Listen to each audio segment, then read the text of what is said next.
Deep in the heart of the enchanted forest, where the towering trees stretched their leafy arms up to tickle the clouds, life flourished in delightful harmony, or almost.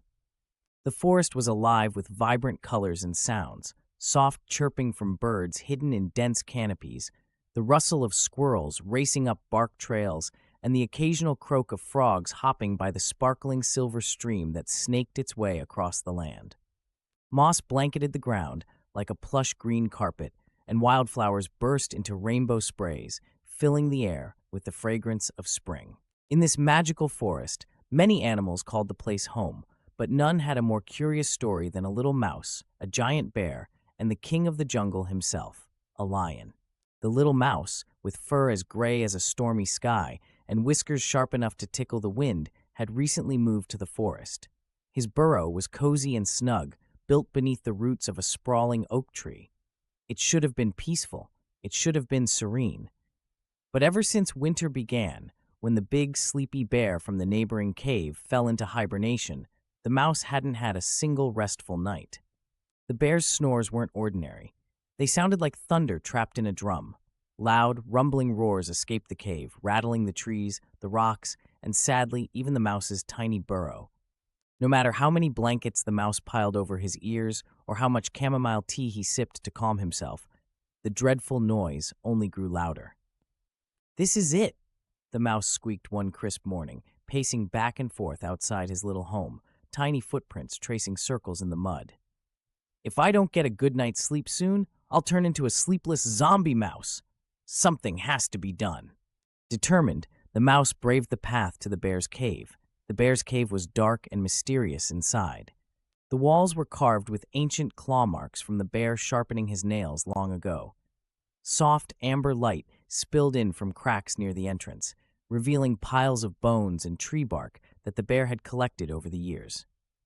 A closer look showed heaps of leaves arranged as bedding in the corner, forming a nest where the bear sprawled, snoring away. The mouse crept closer to the bear, wrinkling his nose against the musty smell. Excuse me, Mr. Bear?" the mouse called softly, his voice trembling and nearly drowned by the snores.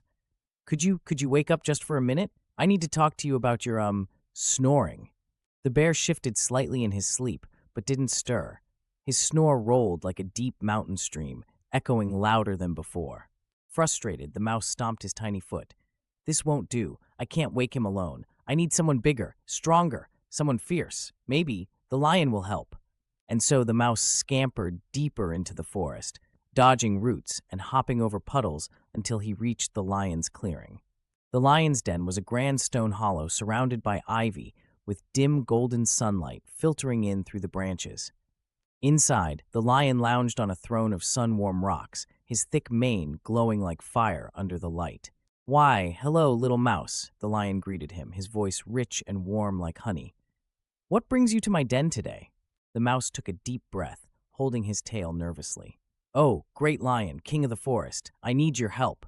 My neighbor, the bear, is snoring so loudly that I haven't slept all winter." The lion tilted his head thoughtfully, his mane rustling like leaves in a breeze.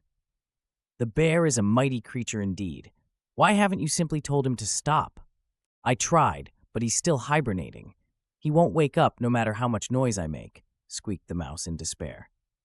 The lion let out a deep chuckle. "I see. Well, little mouse, I'll come with you and we'll wake the bear together. Let's go." Together, the lion and the mouse approached the bear's cave once more, the lion's booming footsteps shaking the earth, while the mouse darted alongside him.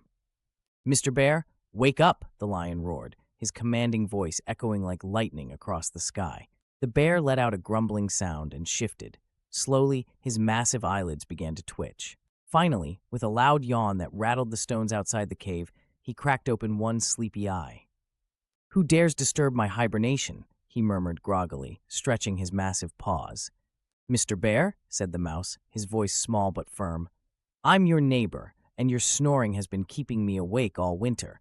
Can't you hibernate more quietly?" The bear blinked, confused, then chuckled softly. I suppose I didn't realize my snoring was so loud. I've never had a neighbor before. I'll try to keep it down, but next time, don't be too shy to ask for help sooner." The bear's promise brought relief to the little mouse, who finally felt hope for peaceful nights ahead. The forest would soon return to its enchanting harmony. The little mouse grinned, much relieved, and thanked both the lion and the bear. From that day on, the bear's snores grew quieter, the mouse finally got his restful nights, and the lion, wise and kind as always, returned to his sunny throne in peace. The forest had returned to its enchanting harmony once more. And so the story ends, not with a roar, but with a gentle whisper under the glowing stars.